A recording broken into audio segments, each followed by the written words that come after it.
Best worst case scenario podcast. Anyways, I was talking about zoos and Zoos or Zeus? zoos. Why would I be talking about Zeus, the Greek god, Dana? I don't know. Explain that to me. That's why I asked. Well, What's the connection? I'm here to clear it up for you because I was talking about ZOOS, the ones that keep wild animals. I think they're animal prisons. Animal prisons? Yeah, think about it. If we were on a planet and we were sort of the subspecies or like lower on the food chain, and the aliens had us in prisons and they would walk through and look at us and point and laugh and want us to do tricks and shit and give us food to stay alive. But what if your prison was like, it looked exactly like your apartment normally does, but then you just got a glass screen of some aliens laughing at you while you're taking a shit? No, it does sound bad. Those animals need a lot of room to roam. Yeah, that makes sense because I think about monkeys peeing and like jacking off and just throwing fruit and shit, doing what monkeys do. That's probably why, is because they're just pissed off. They don't want to be the subspecies. Yeah, we're not that much different from monkeys. Yeah, and you know what's going to happen if we keep on doing this? They're going to take podcast? over. No. If we keep on putting monkeys behind bars, they're going to get out and they're going to make a Planet of the Apes. Monkeys behind bars. Sounds like a movement. But this is a good moment to allow ourselves to introduce ourselves. This is Mayan over here. This is Dana over here. And we will be your guides for today's safari into a very dangerous place. Dana and I have done some research into something that is frankly chilling. Terrifying. And it will make the hairs of your knuckles stand up. Yeah, all you need is a laser pointer and you'll survive. Get ready, guys, because we are taking you all the way to Africa.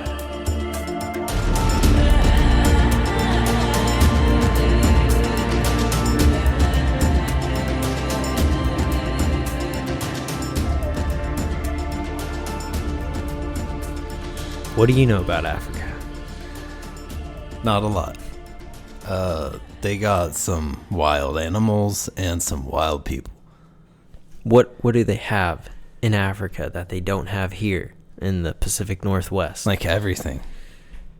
Elephants, hyenas, gazelles.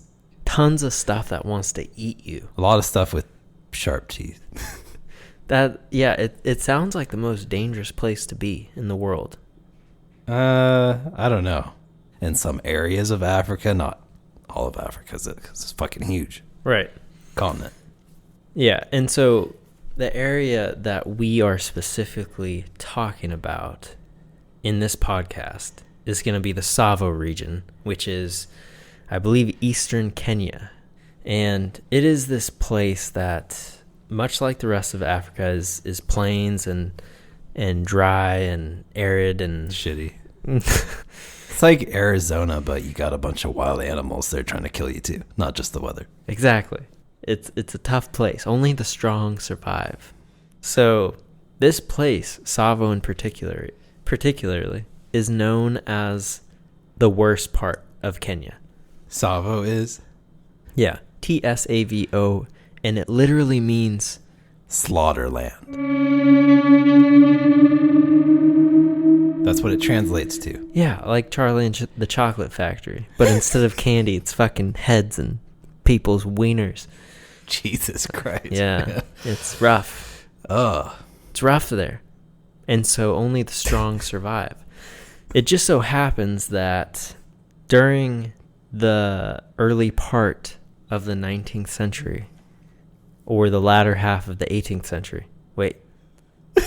No. It's the last part of the... See, centuries fuck me up because the 17th century is the 1800s, right? No. Yeah. I think the 17th century means the 1600s. History is tough. Right? But this history is the toughest. Because think about it. Think about it. We're in the 21st century. Okay, you bring up valid points, Dan. And remember all the movies before 2000 said 20th century. Okay, I'm going to need you to dial back that IQ so you don't make me look like a monkey behind bars here, man. So let's take Tsavo, though. This place has a very dark history. In 1898, during the construction of the Kenya-Uganda Railway between the months of March and December, over 135 workers were killed by 2 man-eating lions. During that time, the engineer overseeing the project, Lieutenant Colonel John Henry Patterson, engaged the lions in a lethal game of cat and mouse, hunting them while they hunted him. Not only is this story riveting for its factuality, but the details of the 2 lions' attacks are disturbing in the way they were carried out, and almost suggest a sinister intelligence. You're supposed to be shaking in your boots. They right met the Cookie Monster in the fields. The Cookie Monster of Kenya. And they ate them up. People are cookies. No, this story is true. No way. That's what's so crazy about what I just said. Get out of town. But what we're talking about today is literally the true nightmare for the people in Kenya, for the workers, for this Lieutenant Colonel. Goddamn, he's got so many titles.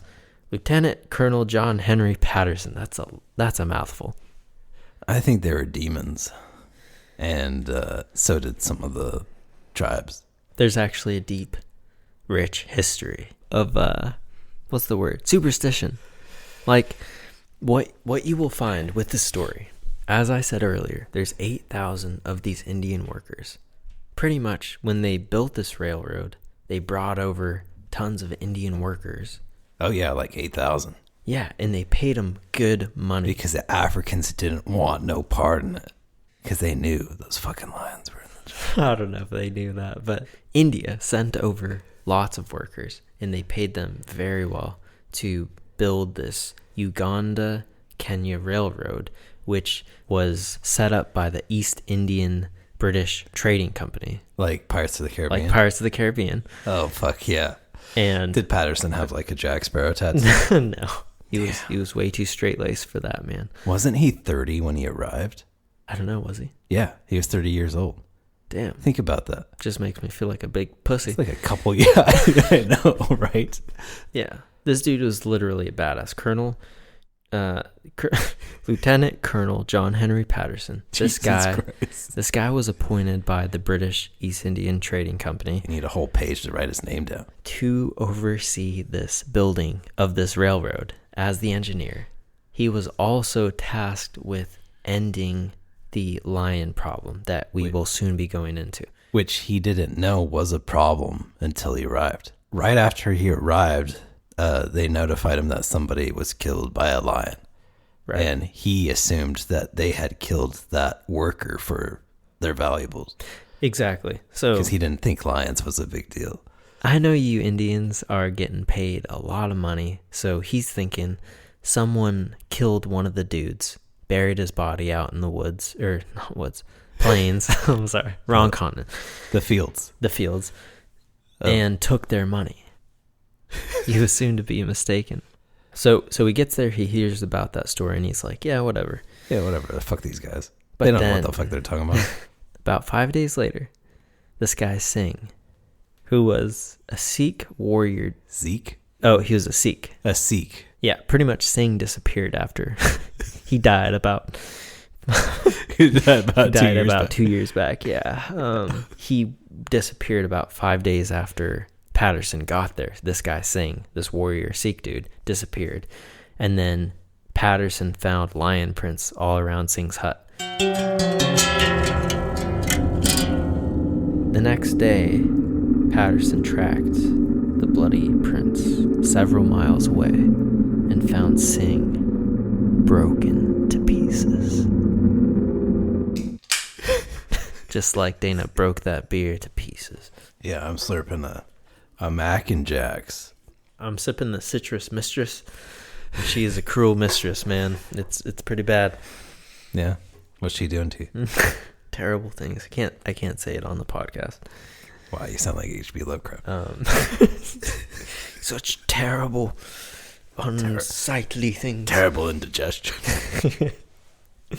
Yeah. So that was So Patterson's Singh got taken away. introduction. So And I think Patterson knew this guy ahead of time. He had met Singh before he went to the area. they were best buds.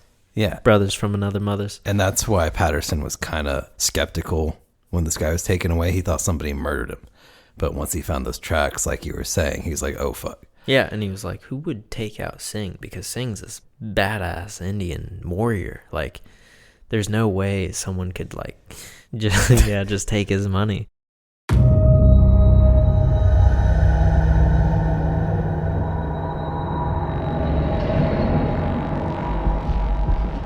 It was that night that Singh disappeared. That Patterson and the boy, which was this Indian kid who Patterson used to help him. What did he use him for? I don't know, man. I don't know what he used him for. But the boy was very useful. But I think that actually the locals made fun of this guy and had a derogatory name for him. So when Patterson arrived, he kind of took him under his wing and like reset his status. Like, come here, It's boy. like, you know what? You're my boy now. You're a man because you're with me and I'm a white man. Yeah. So it sounds like Patterson was a pretty cool dude. Like, he saw this little kid getting bullied by his coworkers, and he's like, you know what? That kid is going to be my protege. He's going to follow me around. We're going to hunt lions together. We're going to cook beef jerky, go on riverboat gambling trips. And be my boy. So it was that night that Singh disappeared, that Patterson and the boy made a stand in a dead tree. Patterson and the boy sounds like vigilantes. Patterson and the boy. Sounds like a good band. All Patterson had with him was a .303 and a double-barrel shotgun. I shouldn't say all he had, because that's like a fucking arsenal, isn't it? Especially in 1898. All he had was a rocket launcher, a flamethrower, and a 50 cal. And a nuke. No, and but a bouncing Betty. but those are some good weapons, right? Called it an airstrike at one point. In 1898. Lit up the whole field. So those things considered, with his weapons, he was at ease. Patterson was like, you know what? This is just going to be like a regular lion hunt. No big deal. And I don't think this guy, Patterson, he's intelligent and skilled in a lot of areas, but I don't think he's ever hunted lions. He's hunted Indians probably at some point too, but these lions are not your typical lions either. No. Yeah, so they're sitting in this tree. Who's that? Him and the boy? Him and the boy. Of his course. boy right That's under kind his of wing. weird. And it was midnight when the roars started.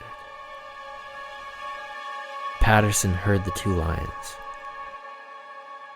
He wondered why tonight they announced their arrival, but the night before they didn't. There were times when the lions got so close that he could hear them each breathing. But the heavy foliage made getting a shot risky. After all was quiet and he thought the hunt was over, the night broke out in screams.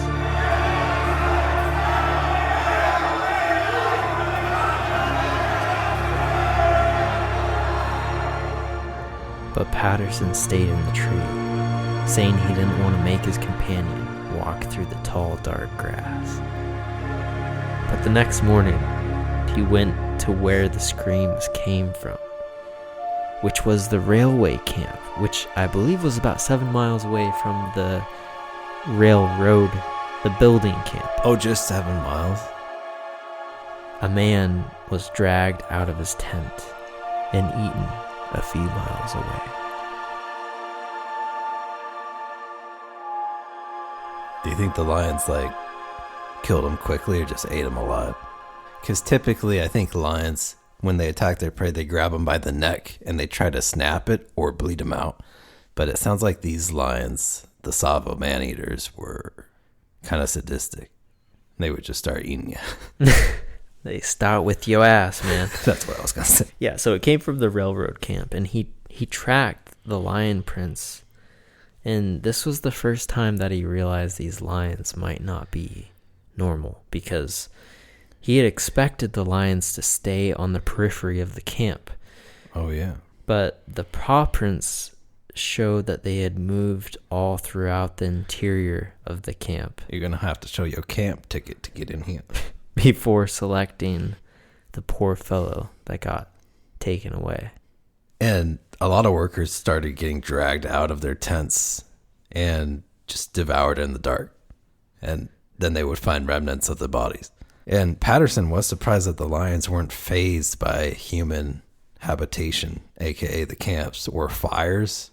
Right. So they would enter the camps, which were kind of threatening, or you would think were threatening to a lot these of animals. weird sounds and scents, mankind. But they didn't give a fuck. Yeah, these lions just slipped in and they slipped out and they took you with them. He did refer to them as brutes. Patterson? Yeah. Damn. Patterson. Yeah. So that after that night, Patterson slept that day, and he got up at nightfall and set up his next trap. He found a different tree to wait in and tied 2 goats in front of him. What did he do with the 2 goats? Well, I'll tell you. He tied them up and he set his barrel on them. He went 50 shades on those goats. Getting ready because he knew some lions might take him. Yeah. So he sat there, and after midnight, again, the screaming started. Patterson fired his gun in the air to alert the workers, and he met the lamp bearers and the boy, and they all went to investigate. He quickly found the tent with blood and paw prints, as well as the fingernails of the man who tried to get away. Yeah, buried in the dirt. Jeez, Right. that's gnarly. Like, anytime there's fingernails, shit's fucked up. Yeah, they tried their best. Yeah, and it wasn't enough. It was not enough. Sounds like Predator, like with Arnold Schwarzenegger. Schwarzenegger. Like him, fucking the Predator's attacking these people. You can't see it, and then you're dead. Yeah, Boom. you can't see it And coming. nobody can save you because everyone's sleeping. And you're just a kibble snack. Yeah. So, like the last attack, what were you gonna say then? I was just going to say, and by the way, this camp that we're talking about, it stretched 8 miles. Holy shit. So imagine defending that. You can't defend that. You can't. And that's why they didn't. Well, they kind of tie things up a little bit, which we'll get into in a minute. You're right. So, like the last attack, this tent wasn't on the exterior of the camp. The lion would have had to pass hundreds, if not thousands, of other tents to choose this one. This guy smelled really good. So Patterson at this point grappled with 2 things. The first thing in 2 weeks. The first thing Patterson grappled with was the lions had no fear of mankind, like you're mentioning. They all these foreign smells and sounds, like they just had no problem waltzing in and taking their pick of the crop, cream of the crop. The second thing was that they had no apparent rules for engagement. So those were the 2 first epiphanies where he was like, shit, these ain't your average day or lions. These ain't your average lions because of the way they're attacking the camp. And their apparent no fear of mankind. Yeah. They don't have rules. Sometimes they roar, sometimes they don't. Who they select seems to be random, and they just have no fear. And they just come into the camp, take who they want, take that to go, and they're out of there. They sound like ring wraiths. Well, like I think before that, even or during that time, that the guy who lost all his fingernails, All of them. He didn't have one toenail or fingernail on him. no, the lion, he like tried to dig in with every nail. Like 7 victims were attacked over the next 8 days. Like after I think Singh died, things started heating up quite a bit.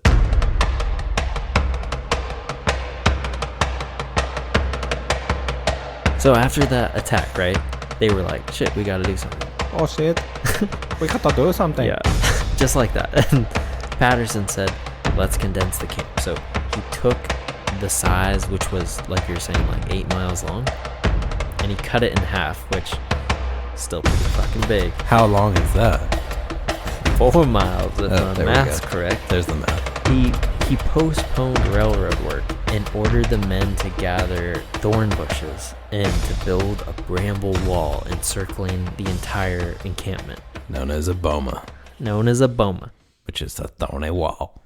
And it's more of a circle now. It was like this long camp, but he turned it into this 4 mile in diameter camp. Right. Which is still fucking huge to think about. Like, how the fuck do you defend that from lions? Well, at this point, he was like, these sharp thorn bushes, boma walls, like, there's no way these lions are going to get through this. Patterson would intentionally leave parts of the wall that they built around the camp weak, and he would sit there and wait for the lions. And the lions instead would attack the strong side of the wall on the other side of the camp. And then he would go over there after they took somebody and wait there. Yeah, and it was then like whack-a-mole, man. And then they would attack the weak side. It's like they knew what Patterson was thinking. And I think to some extent they did know, because the lions can observe their prey and adapt to what they're doing.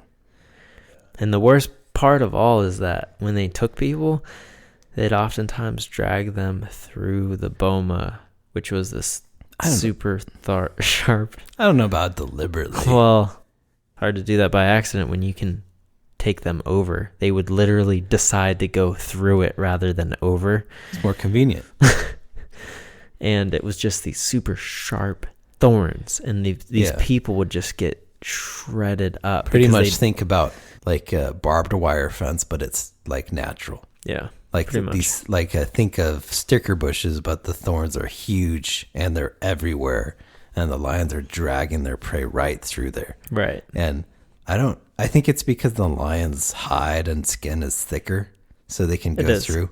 Yeah. And actually later, which we'll talk about, you'll find that these lions had scars on their skin from the boma. It's like they didn't feel pain, They didn't give man. a fuck, but they would drag the victims right through there and turn them into Swiss cheese. Yeah. So with these measures of the bomas and like condensing the camp, they also built big campfires and kept them lit at night to deter the lions. But even with all of these measures, during the next 8 days, 7 victims were taken. But then it seems like the lions ran into some bad luck. Yeah, they attacked this guy, and this Greek engineer was smart because he built boma around his tent. Yeah, he's an extra pussy. Ultra.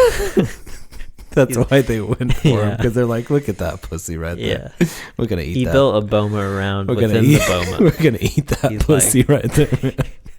But they didn't. So, Pythagoras, Hippocampidermius, I don't know his name. The Greek engineer, that lion went in there. It bit on his mattress and flipped him off, and it took the mattress out of the tent and left. Yeah. Because lions, they need good mattresses too. Yeah, they need quality sleep. And Sleep Number doesn't cater to African lions. So yeah, like they like the mattresses that can go up and down. By the way, Sleep Number, we're here if you want to. Yeah, we'll take some free buzz, sir. But yeah, so it took his mattress. Yeah, it did, and they found it the next day torn to pieces. Because like Hippocampidermius is sleeping on the floor, man. Fuck this mattress. I think it's the scent. It got confused. And another incident, a lion went into this camp that had 20 Indians sleeping in there. Like in a community tent. Sounds like the beginning of a joke. Yeah. And it grabbed a man-sized bag of rice and left. Yes.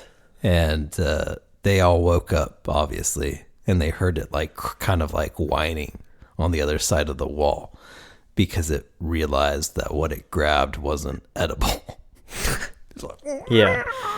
So with all of these things that happened in that short while, there was a morale boost for Patterson and the boys, because they were like, okay, this lion's not getting someone every time it comes in. We have some hope. Yeah, and there's actually one more case that boosted their morale. Was it the traveler? Yeah. Go ahead. So this guy was traveling with water, I think it was. and a donkey. Why don't you get away from a donkey? Yeah. It was Shrek and donkey. It was Shrek, which is why it didn't work. So the lion attacked. What's he doing in India? And trying to find his new swamp, obviously. No swamps there. So the lion attacked this guy, and its foot got stuck in the donkey's trap, and so it started running, and got stuck in the the donkey's rope, the donkey's harness, the reins, of the donkey. The donkey. And so as it ran away, the donkey chased it because it was pulling it, and it got scared. It sounds like a funny Instagram reel, honestly. Well, it's kind of like if you were like playing with your cat on TikTok or something, and you like tied a toy to its leg, and then it ran off and it was scared. But a 400-pound one that eats people, Yeah, so it ran off into the bushes with this donkey stuck to it. Yeah. Meanwhile, the trader's like, oh, fuck, and he climbs the tree. And he stayed there for like 24 hours. 24 hours. Till the next travelers came down the road. Yeah, and he got safe passage with them. So yeah, they were on a win streak, man. They were like, okay, these lions are a little bit stupid, taking rice, taking mattresses. And so it was around this time that Patterson joined forces with Dr. Rose, who was a doctor at the encampment. And real quick, I just want to give a shout out to Bob Gimlin. On YouTube. Yes, on YouTube. Because that's his username. Because this guy did a whole, it was like a documentary on these lion attacks. And he used the Patterson story or the autobiography or whatever, right, that Patterson wrote. Yeah. So if you guys want more information on this and you want to cut off the humor that we are the bullshit injecting into this, then definitely check out Bob Gimlin, because it is solid. BOBGYMLAN.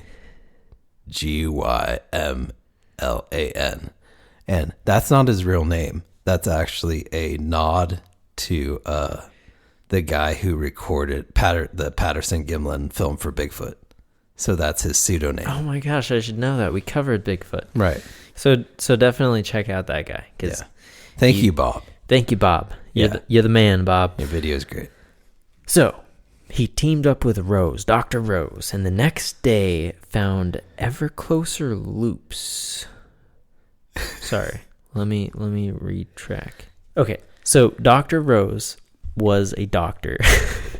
And he liked the hose. Dr. Rose liked the hose. At this camp. And so, check it out. He made them reach their toes. Check it out. Patterson had this cabin that was a little bit more reinforced than like the tents a lot of other guys were sleeping in. And one night hand-me-down tents. One night him and Rose were together. I don't know what they were doing. You can all speculate. Probably sharing surgery stories. Yeah. Checking each other's credentials. So yeah, giving each other hand jobs. So they heard some noise outside Patterson's cabin. So they went outside of their tent. Their cabin. Dana's. You distracted me. And they found nothing. And so they went back inside and continued what they were doing, which I don't know what that was. Oh, you know. And then the next day, Patterson went outside and he found paw prints in ever closening loops around the cabin. His cabin. So it was at this point that Patterson was like, okay, these lions are a threat to me as well as my men. Like, it's not just me trying to stop this problem and get this railroad on track. That was funny. But wow. But it's also like these lions are hunting me. Like, they want to fucking kill me. M.E. Yeah. Me. Because he hadn't had a close encounter like that. Right. But that's like, it raised the bar of like his security, because he didn't give a shit about the lions. He didn't think they were that smart. Yeah. Or dangerous. Which I wouldn't either if they're taking mattresses. But they're circling around his fucking cabin. And I think he even said that they could have broken down the walls if they wanted to. Oh, yeah. It wasn't that strong. Definitely. Patterson didn't sleep most nights. Just like Nikola Tesla. He took small naps during the day. Yeah. He was on the polyphasic sleep schedule. He was constantly tired, and due to the events of finding the paw prints around his cabin, he actually decided to change residence. And so he set up his new place right next to the medical enclosure, which had an extra wall of thorns around it. And just to put things in perspective for you guys, the lions at this point in time, they entered camp more nights than not, and they were successful more nights than they weren't. So pretty much every single night, someone was being dragged off and devoured. Yeah, that's terrifying. It's like you can't defend yourself unless you take like Red Bull or 5-hour energy and stay up all night, but they didn't have that back then. So they had coffee, but no, I don't think they did. Maybe they just had river water. Which would keep you up all night shitting. But there was no way to defend yourself, because even if you had a gun or knife, I don't think you could get out of it. Like, even if you shot the lion, it would still kind of take you. Didn't he like take around 3,000 workers? Indian workers to go? I was just going to say that. So it was around that time that Patterson took. And what is that time? So the construction of the bridge had to start happening, because what was happening was that there was a certain number of people building the railroad on the opposite side of the river, which Patterson wasn't dealing with, and his workers were working on the other side of the river. And so at some point he had to break away from the main camp with about 3,000 specialized Indian workers to start construction of the bridge, because he had a deadline. Exactly. So he took the 3,000 specialized workers, split off from the main camp, and set up a new camp near the Tsavo River. And he thought it'd be more secure because it was smaller. It was smaller, therefore it'd be more fortified, and he was like, see more people. We'll be safer. The first night that they moved to this new camp, a lion jumped through the hospital air vent, injured 2 on landing. This is Breakfast Club. It's an all-you-can-eat buffet. And took another person. The man grabbed a table in desperation and tried to hold on to it. The next morning, the table was found embedded deep in the thorn wall. So what does that mean in your mind? That this lion grabbed the guy and dragged him through the thorny boma, and he grabbed a table as he was getting drunk, and he was like holding the table while it's taking him through the wall. He was just like, no! And then it just eventually grabbed him. And so you found the table stuck in the wall. It's just so disturbing to think I would about. wake up and just shit my pants if I even looked at that. I'd be like, that could have been me. Could have been me. I think I would just think I was dreaming. What a terrifying experience to be 1 in 8,000 and to still be powerless against 2 lions. And despite the attacks, the bridge was still being built. It began to emerge. Out of the blood. Yeah. And soaked blood of Kenya, Tsavo. Like, after it dragged that dude to the boma, I think they had 2 months or so of no attacks, no deaths. Yeah, but what I heard is that even though the 2 months went by where they weren't attacked, at the same time people were disappearing at the larger camp. So they actually went back to the bigger camp. And was picking them off from the bigger camp because it was easier? Because Patterson wasn't there protecting them? Right, and he didn't... He's the white light in a dark forest. He didn't tell his workers at the smaller camp, like, hey, people are still going missing. He was letting them just, like, feel calm. And at this point, they were even... What a bastard. I know. What a piece of shit. At this point... That's your boss. At this point, many of the coolies, as they called them, at the smaller camp were sleeping under the stars. That's how much they were like, okay, we're fine. These lions are gone. It's been 2 months. They ain't got shit on us. Yeah, they thought they were either killed or they had moved on. Yeah, and mind you, these Indian workers had no idea the type of animals or conditions they'd be dealing with working here on the Tsavo Bridge. They had no idea what they were up against with lions or anything, and they weren't given any training or precautions. They're just sent. Well, to be fair, no one knew this would happen.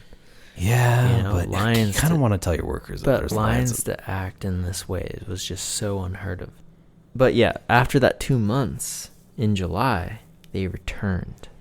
And they grabbed a man. by the butt. I don't know. I didn't read that. The lions came up and spanked him really hard, and killed him just from the spank. Well, they took their time trying to find a place to climb over the bramble wall with this guy. You're trying to figure out what to do with this guy. Yeah, the workers. How do we want to eat him? And the workers, What kind of sauce do we want? they threw things and even shot at it, but the lion escaped. And what's worse is they ate the body within earshot of the camp. It was insult to injury, pretty much, because they usually would drag their victims like 5 to 7 miles away from the camp, Yeah, which makes sense. which is insane to think about. Like if you were grabbed by a lion and you were drug alive for 5 or 7 miles and you're just like fucking out of it, and then they set you down on the ground and they're looking at you and Go you're to looking Chow at them, Town. and they're like, you know what? I think we'll just let you go.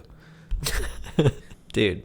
Oh, Yeah, thank you very it's much. super Oh. fucked up. Like, honestly, for me, I think maybe the worst way to go would be to be dragged off by one of these lions and then eaten.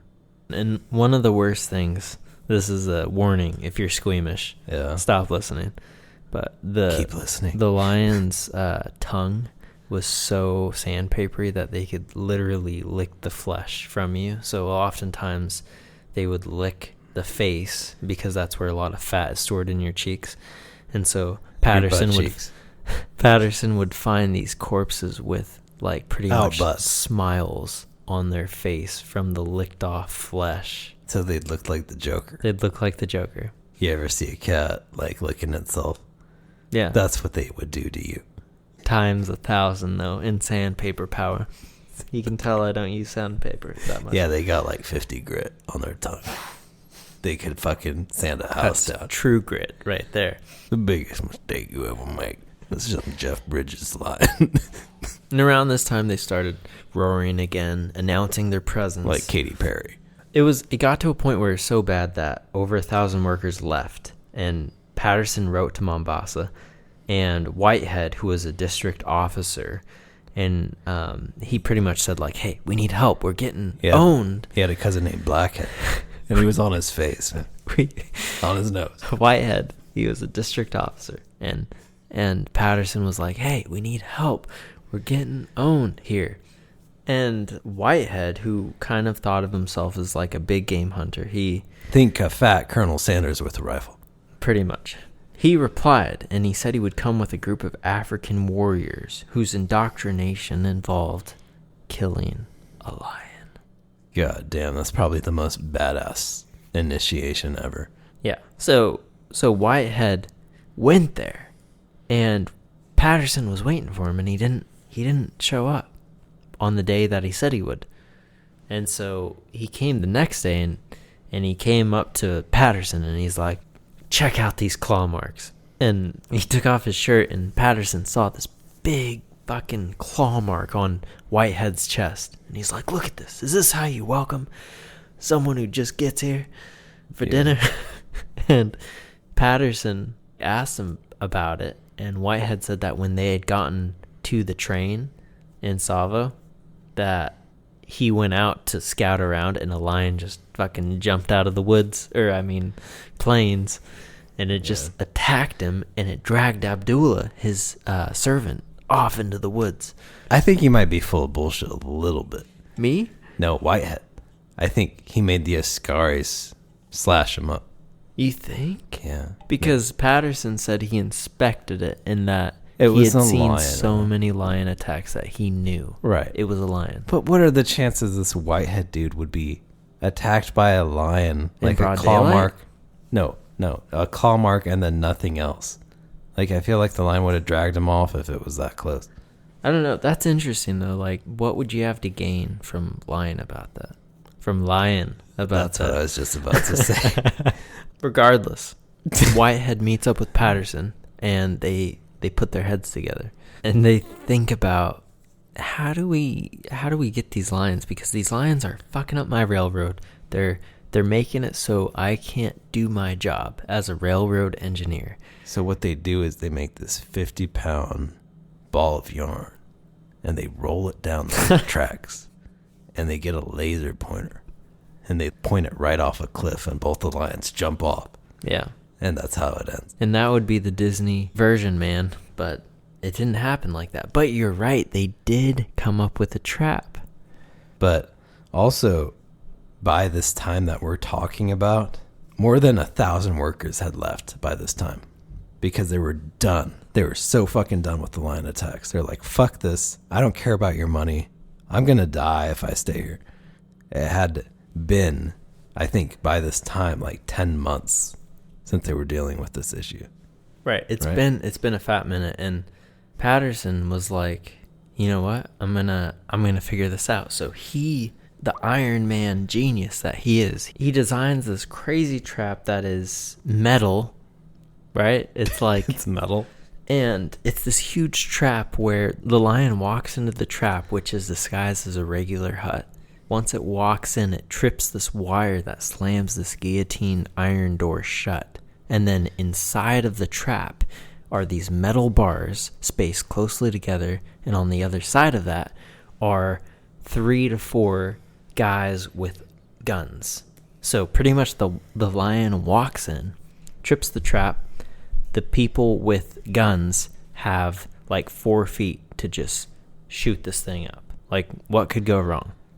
They could not be trained on how to use a gun. They could be absolute shit at aiming. He probably would have got success if he hired a bunch of blind people. Like a bunch of Helen Kellers. He had a funny quote. Patterson said, like, to this day, he will never understand how they missed. And that's exactly what happened. So the lion went in. He heard the clink. He was up in a tree. Yeah, think of like a shipping container. Right. So he like heard the clink. He heard the door snap shut, and he was like, okay, they got it. There like, we go. Now they just fire. Like, what could go wrong? And he said it was about a minute before he started to hear fire. And then so already he was worrying. He's like, what's going on in there?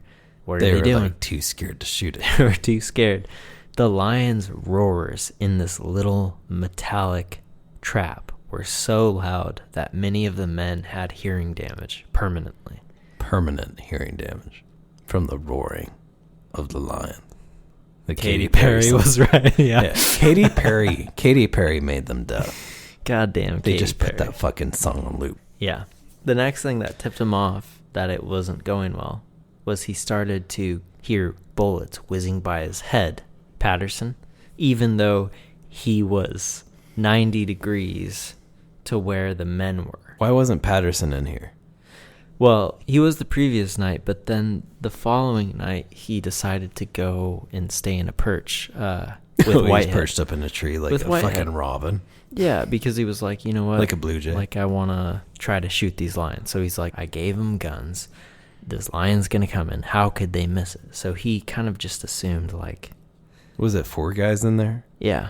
So they all panic. And what happened was one of the guys shot the trap door lever.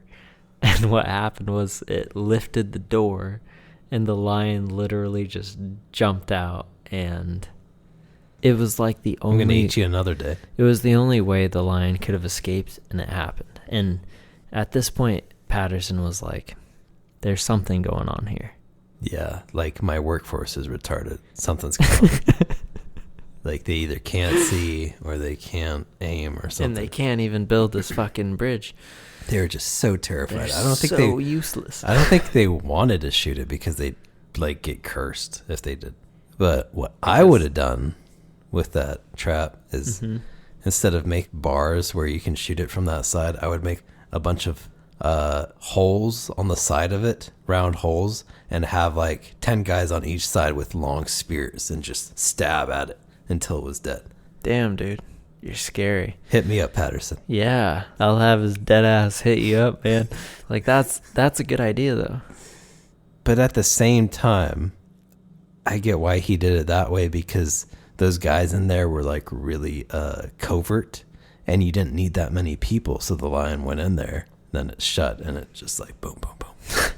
So after several days, someone sighted one of the lions eating a donkey by the river.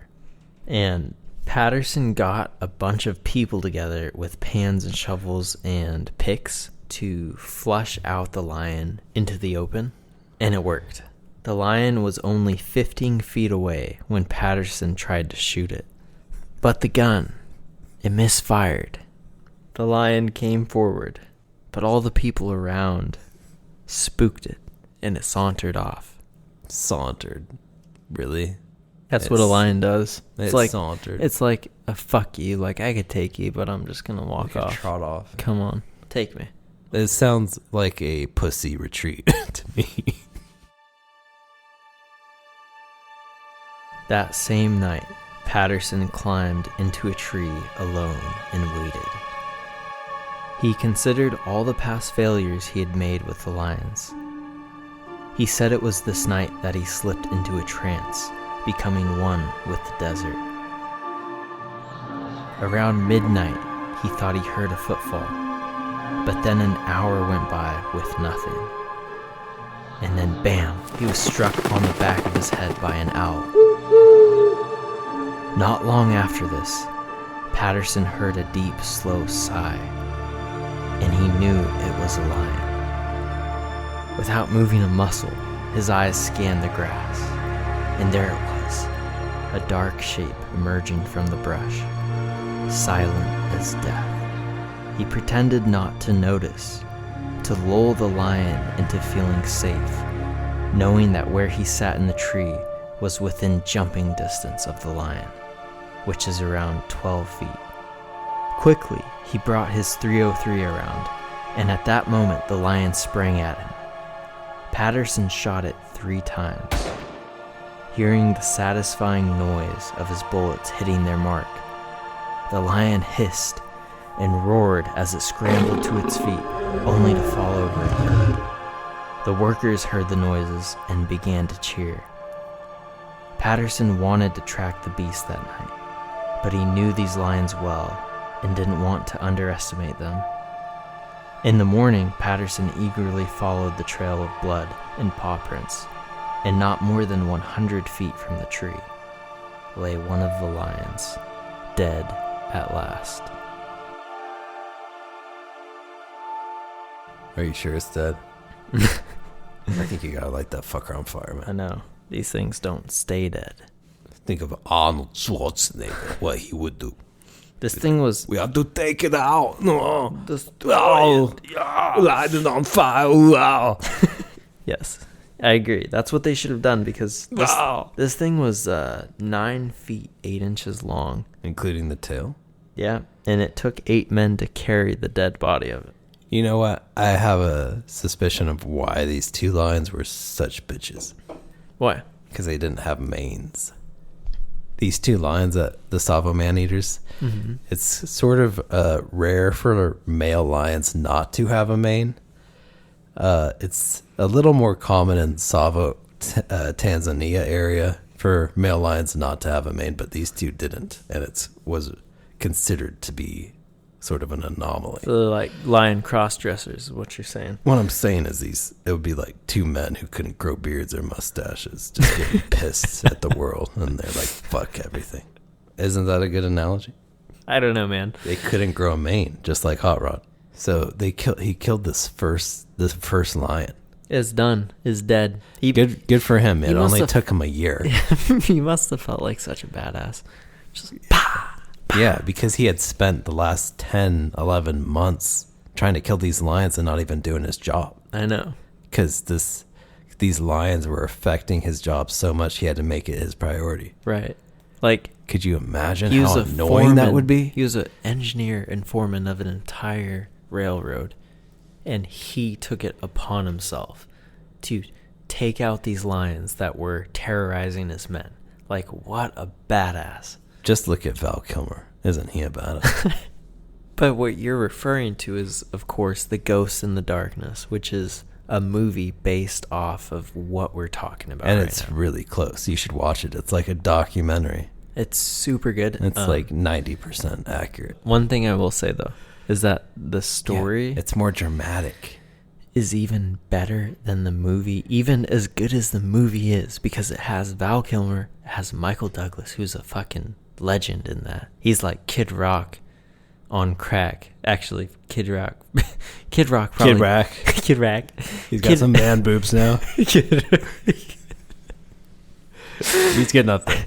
Kid Rock probably He's drinking does. too much Bud Light. Kid Rock probably does crack, but if Kid Rock on crack could do more crack, that's what Michael Douglas would be. Yeah. Because He does. he's down with he's down with the Maasai tribe, he's down with Val Kilmer, he's down with the Indians, man. He's just fucking badass. Yeah, I'm pretty sure I saw Michael Douglas with a Bud Light in the tribal dances, like Hey sponsoring man, it. that is product placement. I think and I saw you can't hate on that. I think I saw Joe Rogan in there somewhere too, with like a feather headdress. But he's so short I couldn't see him.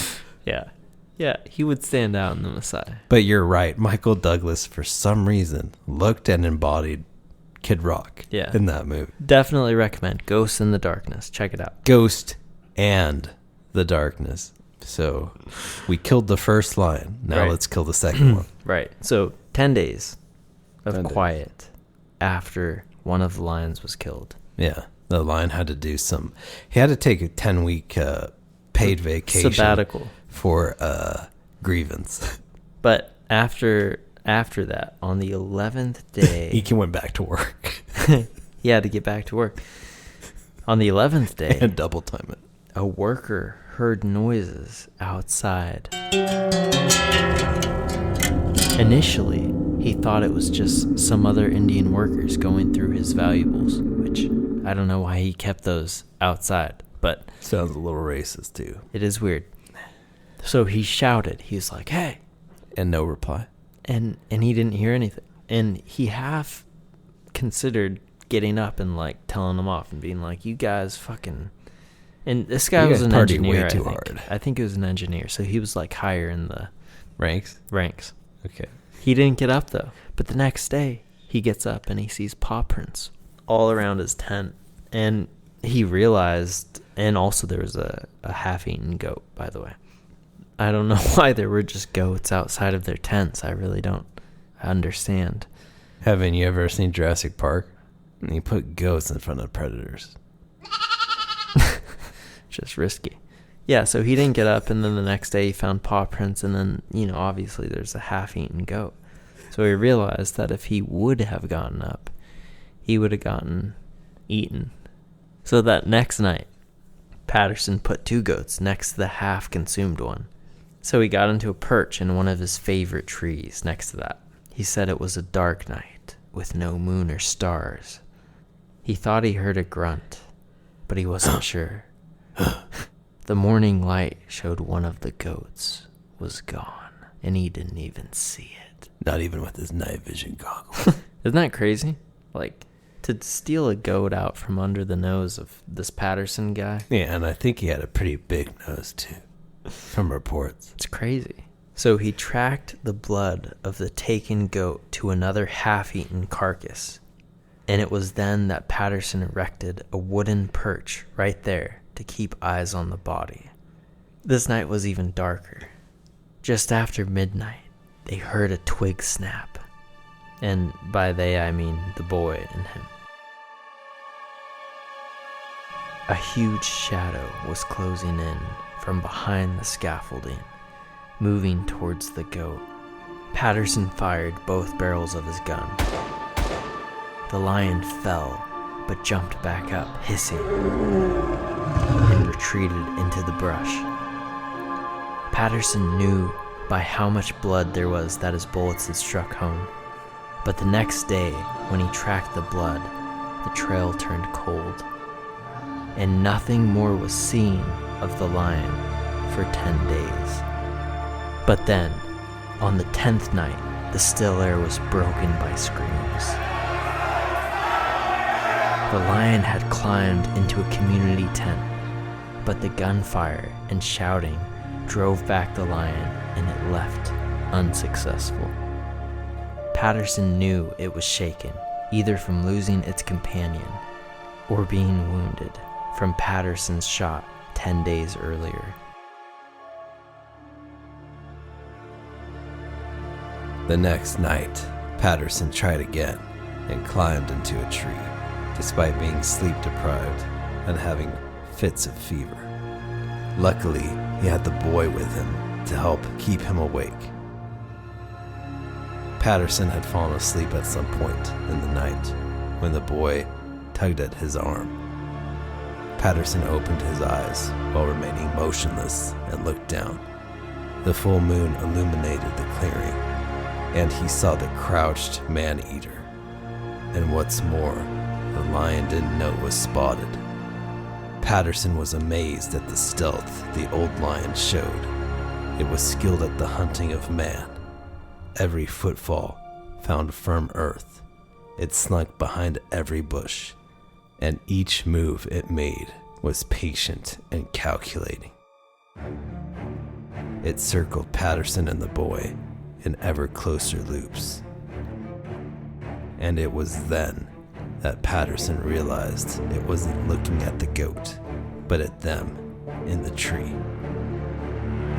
Patterson stayed cool, waiting as the lion crept closer and closer.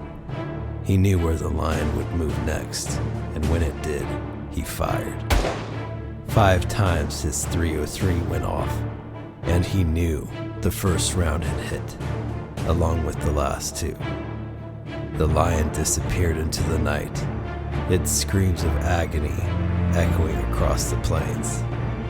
He slept on the scaffolding that night in peace, knowing his lion troubles would soon be over. Goddamn, I just want to go on a safari and fucking shoot some lions, I man. don't think you do, man. I do. You don't. It sounds so fun. Shooting lions? Yeah. Or going on a safari. Like Those are 2 different things. Like lions that I know want to kill me, so I don't feel bad. Like Okay. I ain't just killing to kill, but Okay, but these does it lions. sound fun that you're guaranteed to survive it? I don't know, man. I just am saying that this Patterson guy sounds like a rush for this guy.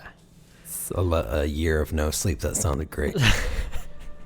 The next day, Patterson and a few others tracked the blood. A loud growl startled them after about a mile. The lion was hunkered down in a thorn bush from its injuries, but it wasn't dead. It was furious. Patterson aimed his .303 at it, and the lion charged. Patterson shot it, and it went down, but then sprang back up and continued towards him. He shot it again, and again it went down, but it was right back up on its feet and coming closer. Twice more, Patterson's bullets hit the lion, but they had no effect, and it continued to charge towards him, bloody and terrifying. He dropped his .303 and made for a tree. His companions had already climbed it, and the lion was closing in on him. If it wasn't so injured, Patterson said he never would have made it in time. With 2 broken legs and countless gunshots, the lion hauled itself slowly up the tree to get at Patterson, missing him with its claws by inches. From his companion, Patterson grabbed his Martini Henry breech loader and pulled the trigger, putting the second man-eater down for good. It's really scary. I think this last lion was trying to get revenge on its companion that got killed. Because I think its companion took a couple bullets, maybe 3, before it died. This thing took 9 bullets. Holy shit, 9? 9 fucking shots. This thing's a juggernaut.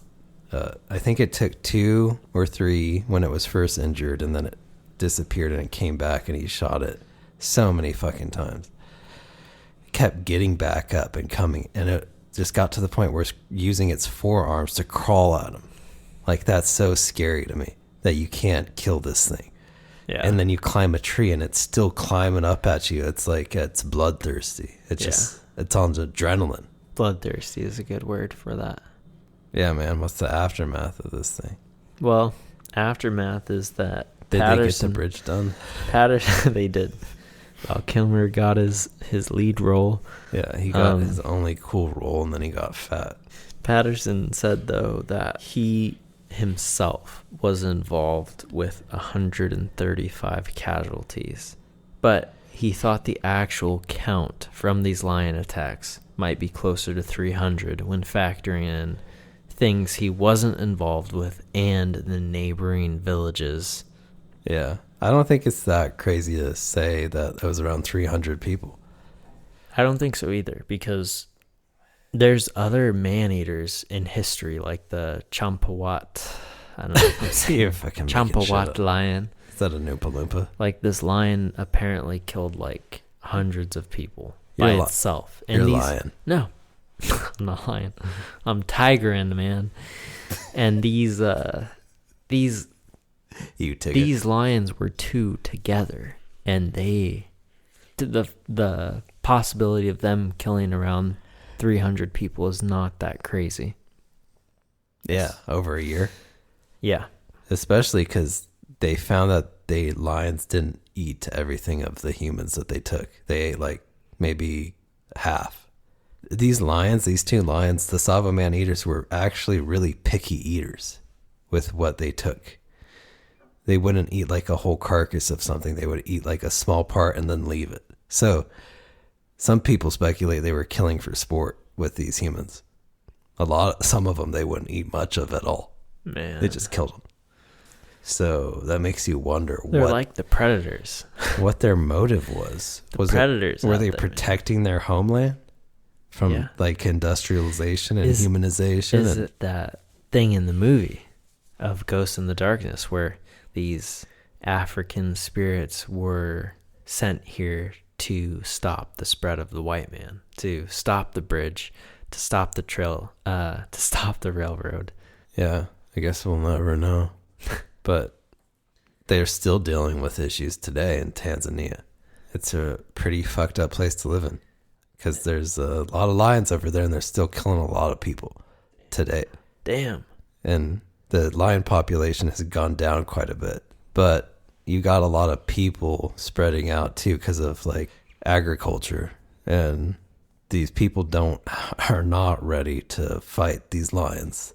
Man. They're really poor areas. They don't got weapons. They're living in huts. These villages, yeah. These lions just come in and like have a all-you-can-eat buffet. Pretty much. These prides of lions, and a pride of lion could be from 3 to 40 lions. And they're coming into villages and making the villages of humans leave. You're talking about armies of lions. Pretty much. And then the government comes in and they hire, gunmen and special forces to take out the lions. And so it's just a really negative scenario because the lions are already slowly becoming extinct. So now there's like 15,000 in this Tanzania part. Dude, can you imagine, like, you know how Siberian saber-tooth tigers, you know how those are extinct? Yeah. There could be a day when we talk to our grandkids and we're like, yeah, lions used to be out there. They used to be these really crazy predators, and now they're gone. And generations from now could be looking at lions in museums and being like, these things used to be in the plains of Africa, but now they're all gone because we wiped them out. You actually make a great point because that's what some of the conservationists and experts are sort of predicting what's going to happen with these lions is there's so much intersection between humans and lions in these areas that they think they're eventually going to get wiped out. And the only place you're going to be able to see a lion is in a restricted zone. That's in a zoo. In a zoo. It comes all full circle, man. Or a national park that's actually several hundreds of acres just for lions, but they've got like a giant gate, kind of like Jurassic Park. Jurassic Park is the future. Right. Well, if you guys want to see the real life depictions of these lions, they're actually in the Chicago Field Museum. These lions are on display. Their coats. Yeah, their skins, and they're actually a lot smaller than what they were in real life because they shrunk down their skin. Right, because Patterson didn't know how the fuck to keep those lion skins What? in well-preserved states. So they last shrunk. of his concerns. So these things were like around 350 to 400 pounds. Huge. Yeah, all muscle. They might have killed up to 350 people. But mainstream historians think they killed about 35 to 40 Mainstream people. archaeologists just don't those understand. Fucking mainstreamers think they killed 35 to 40 people only. Yeah, there's no way. Like, I know we live in an age where everything is speculated on and criticized. Fact checked. These two lions were demons. They killed so many people, and there was nothing that these railroad workers could do because a lot of them didn't have guns, and these things weighed like 3 times as much as them. So they just come in and pick them up To go. Yeah. Fast food. Yep. So Patterson, this guy was legendary, and I don't think this guy gets enough credit because what he did for his workers and for, I guess you could say, the British Empire was nothing short of a miracle what he pulled off. He stood his ground. Like a lot of people would have quit or maybe even gotten killed, but this guy, he was smart and he was pretty fearless with how much he hunted these lions and the sort of situations he put himself in to try to kill them. He would like go out in the wilderness and perch up in a tree or be on a scaffolding by himself waiting. I'd say he got really lucky a lot of the time, but I feel like something was almost protecting this guy, because if they both would have attacked him at the same time where he was at hunting him, I think he would have gotten fucking killed. Yeah. Him and the boy. The boy. Both. Let the boy watch. So, yeah, Patterson, he's a hero. Yeah, and he wrote an autobiography, which is most of the information we've used for this episode. Right. This is actually from his account. I think it's called Man-Eaters of Tsavo. Yeah. So check that out. And check out Bob Gimlin. Yeah. Check out both them guys. And also, guys, if you were enlightened by this episode. If you were enlightened by it, if this made you saw the light, then definitely subscribe, like if you're watching on YouTube. Rate the show on Spotify or Apple Podcasts or wherever you get our show. This has been Mayan. This has been Dana. And yeah, we just want to thank you guys for checking out this episode of Best Worst Case Scenario Podcast. BWCS. Your guys' support means a lot to us. Yeah, keeps us going. Your comments, your likes, your little naughty love notes. We see them. Yeah. And if you really like the show, consider checking out our Patreon, where you can become a member and help support the podcast magic happen. Everything you want. Yeah. And also, I just want to say, if you guys have any topics that you would really like to hear about, let us know you're out there. We super appreciate You can DM us. You can DM us. Probably not reply. No, we will. But you will see that we read it. Which is even worse. We're here for you guys. So let us know what you're into, and we'll reciprocate. So yeah, you take care and stay safe in the jungle if you ever go to Africa or anywhere. Just be careful of cats, even if you got a domestic one. It's looking at you, and it would eat you if it was big enough. It's scary, but true. Fuck and cats. With that disturbing image, Cats suck. We love you guys. Take care.